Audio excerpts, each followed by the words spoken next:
Hello students, आज हम बात करें अपने इंपॉर्टेंट जो टॉपिक का सीरीज जो हमारा है वो है स्टूडेंट्स रिफ्रैक्शन का। हमारे प्रीवियस वीडियोस जो आपने देख रखा है उसके अंदर हमने रिफ्लेक्शन के टॉपिक को हमने क्लियर किया हुआ है, रिफ्रैक्शन के टॉपिक पे हमने बात किया हुआ है। होप कि हमारे सारे वीडियोस को आप फॉलो कर रहे होंगे स्टूडेंट्स। अब हमारा जो टॉपिक है वो है refraction of light through a rectangular glass slab and a prism. Students ये बात याद रखें, ये दो ऐसा टर्म है जो कि बोर्ड का इंपॉर्टेंट क्वेश्चन हो सकता है स्टूडेंट्स। 3 मार्क्स के अंदर ये क्वेश्चन रिपीट होता है। अगर हम बात कर रहे हैं स्टूडेंट्स तो एक रिफ्रैक्शन ऑफ लाइट का डेफिनेशंस का और लॉज ऑफ रिफ्रैक्शन भी इंपॉर्टेंट टॉपिक हो सकता है स्टूडेंट्स बोर्ड के लिए। और तीसरी चीज होती है कि sir refraction of light through a rectangular glass slab की अगर बात करें और दूसरा हम प्रिज्म की बात करें तो हम कैसे इसके जो डायग्राम है ये बड़ी इंपॉर्टेंट डायग्राम है, एनसीईआरटी का अगर रेफरेंस दूं तो स्टूडेंट्स। और ये क्वेश्चन हमारा अगर रिफ्रैक्शन ऑफ लाइट है स्टूडेंट्स तो पहला अगर हम बात करें तो through a rectangular glass slab, through a rectangular glass slab. Okay students, ये आपका इंपॉर्टेंट क्वेश्चन है एनसीईआरटी का। अगर आप चाहेंगे तो हम आपको रेफरेंस भी दे सकते हैं स्टूडेंट्स कि एनसीईआरटी के अंदर अगर हम बात करें इस अगर ये डायग्राम की तो एनसीईआरटी ने अपने पेज नंबर 172 के ऊपर ये डायग्राम रखा है स्टूडेंट्स। ये एक एक टॉपिक्स को हम रिलेट कराते हैं आपके एनसीईआरटी के एक क्वेश्चंस के अंदर से। और ये क्वेश्चन बोर्ड का हमेशा से इंपॉर्टेंट और फेवरेट टॉपिक रहा है। इन दो डायग्राम से एक डायग्राम आपका आना ही आना है स्टूडेंट्स। इस वजह से हम दोनों डायग्राम की बात करेंगे। एक जो हमारा डायग्राम है वो हमारा रिफ्रैक्शन ऑफ लाइट के अंदर है स्टूडेंट्स, क्लियर। और एक जो डायग्राम दे रखा है स्टूडेंट्स वो हमारा जो human I and the colourful world के अंदर उस डायग्राम को रखा हुआ है। अगर हम इसकी लेकिन ये दोनों टॉपिक को आज हम एक वीडियोस में एक साथ हम दोनों को स्टडी करेंगे स्टूडेंट्स, क्लियर है। अगर दूसरा जो हमारा टॉपिक है दिस इज, अगर सेकंड की बात करें तो थ्रू ग्लास प्रिज्म।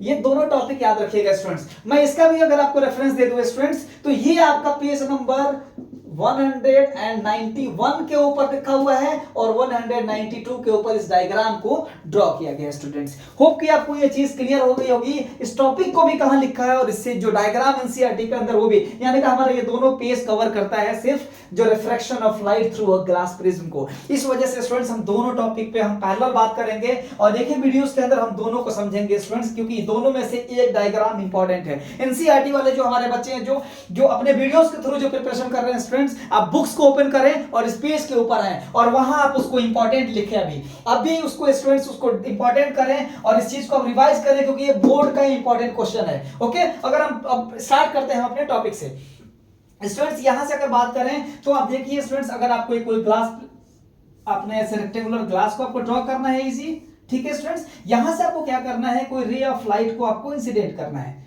ठीक है। तो देखिए स्टूडेंट्स, ये अगर जो दिस इज, ये आपका बात करें तो ये आपका रेयरर मीडियम है। कौन सा student, this is rarer medium and this is denser medium. क्योंकि ये एयर है, एयर का पोर्शन है, और ये वाला जो है आपका वो ग्लास का है, दिस इज मीडियम, ठीक है। अगर हम इसमें नेक्स्ट जो इंपॉर्टेंट जो हमारे थ्रू आउट जो वीडियोस हैं, फुल वीडियोस में आप जाकर देखें स्टूडेंट्स, हमने रिफ्रैक्शन ऑफ लाइट की एक एक चीजें हमने डिस्कस कर रखी है। ओके, इस वजह से हम सिर्फ अभी बोर्ड इंपॉर्टेंट क्वेश्चन सीरीज के अंदर हम अभी जल्दी के अंदर और सारे सिर्फ इसमें हम आपको इसका हिंट देकर आपको हम डायग्राम को कंप्लीट करेंगे। आप हमारे सारे टॉपिक्स का फुल वीडियोस के लिए हमारे चैनल्स को आप फॉलो कर सकते हैं स्टूडेंट्स। यहाँ की अगर हम बात करें तो आप देखिए स्टूडेंट्स, ये इंसिडेंट हो रहा है कुछ, तो यहां से क्या होगा, एक नॉर्मल कट होगा। ओके स्टूडेंट्स, ये जो रे ऑफ लाइट इंसिडेंट है इसका डायरेक्शन सर कुछ ऐसा होना चाहिए था कि सर इसको इधर से आना चाहिए, क्लियर है। लेकिन होगा क्या स्टूडेंट्स, ये रे ऑफ लाइट कुछ टुवर्ड्स द नॉर्मल ऐसे बेंड हो जाएगा। आपको याद होगा स्टूडेंट्स कि when the ray of light is travels from rarer to denser it moves towards the normal. इस वजह से स्टूडेंट्स ये कहां जाएगा, कुछ नॉर्मल के टुवर्ड्स आपको बेंड हो जाएगा। तो इसको क्या बोलेंगे student, this is called incident ray and the normal, the angle between the normal and incident ray, this is called angle I. Hope कि आपको ये बात क्लियर होगी स्टूडेंट्स। ये कुछ आपका रिफ्रैक्टेड रे है और ये नॉर्मल है, तो इसके बीच में आपको बनेगा एंगल आर। होप कि आपको ये बात क्लियर होती जा रही होगी स्टूडेंट्स। ओके, ये आर है, क्लियर है स्टूडेंट्स। अब बात करें यहां एक और, अगर आप नॉर्मल ड्रॉ करें, ठीक है, तो अब क्या होगा स्टूडेंट्स, ये जो होगा, अब अगर बात करें रे ऑफ लाइट का, तो when ray of light is travels from denser to rarer, okay, it moves away from the normal. क्या हो जाएगा स्टूडेंट्स, अब ये यहां से क्या होगा, ये अवे फ्रॉम द नॉर्मल होके और ये इसके कुछ पैरेलल हो जाएगा. ओके, एंड दिस रे इज कॉल्ड इमर्जेंट रे. दिस इज कॉल्ड इमर्जेंट रे and this is the perpendicular distance between the original path of incident ray and emergent ray. This is called lateral shift या lateral displacement. इसको क्या बोलेंगे student, this is called lateral shift और lateral displacement. Okay students, hope कि आपको ये चीज clear हो गई होगी. यहां से अगेन अगर हम बात करें कुछ इवेंट का तो आप देख लीजिए students, this is incident ray and this is the angle of incident. This is refracted ray and this is called the angle of refraction. अगर इसकी बात करें स्टूडेंट तो this is emergent ray and the angle is called angle of emergence. Okay students, तो यहाँ 3 angles की बात करेंगे. This is angle of incidence, angle of refraction and angle of emergence.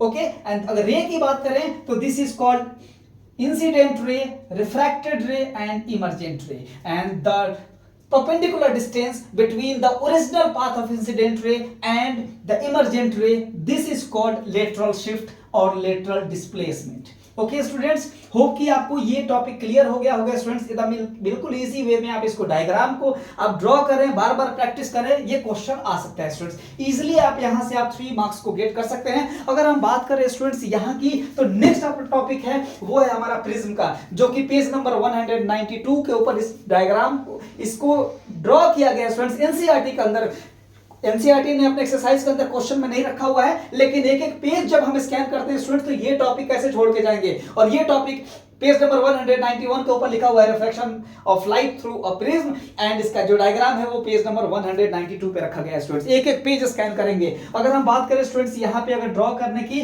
तो देखिए स्टूडेंट्स, अगर एक प्रिज्म को आप अगर ड्रॉ करें तो यहाँ this is side A B C, this is angle. तो सबसे पहले आप यही समझ लें स्टूडेंट्स कि this angle is called, this is angle of prism. Clear है students, this is called angle A, this is angle of prism. ये यहां से आपको क्लियर हो गया स्टूडेंट्स, ठीक है. अब बात करें स्टूडेंट्स रे ऑफ लाइट का, तो देखो ये रे ऑफ लाइट कुछ ऐसे इंसिडेंट हो रहा है इसके ऊपर, तो होगा क्या स्टूडेंट्स कि यहाँ इसका ओरिजिनल पाथ कुछ ऐसा होना चाहिए था, ठीक है. लेकिन ये क्या होगा, रिफ्रैक्ट होगा, रिफ्लेक्ट होकर कुछ इस साइड मूव हो जाएगा स्टूडेंट्स. क्लियर है. ये आपको यहाँ पे कुछ नॉर्मल ड्रॉ होगा. Clear students, this is normal. अगर हम बात करें student, this is N1 and this is NH, ठीक है. तो अब देखिए स्टूडेंट्स, ये आपका नॉर्मल है और ये है एंगल ऑफ, सॉरी ये इंसिडेंट रे है, दिस इज इंसिडेंट रे. तो यहां पे एंगल ऑफ आई का फॉर्मेशन होगा. क्लियर है स्टूडेंट्स, होप कि आपको ये बात समझ में आ गया होगा.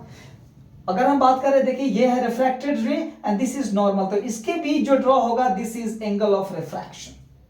ओके स्टूडेंट्स, ये भी आपको क्लियर हो गया. नेक्स्ट की अगर बात करें स्टूडेंट्स तो ये देखिए ये रे ऑफ लाइट क्या होगा, ये देखिए फिर से अगेन इस साइड की तरफ मूव होगा and this is called emergent रे. दिस इज कॉल्ड इमर्जेंट रे. क्लियर है स्टूडेंट्स. तो अब देखिए स्टूडेंट्स, यहाँ इमर्जेंट रे और ये नॉर्मल है, तो इसके बीच में कुछ ड्रॉ होगा angle E, angle of emergence.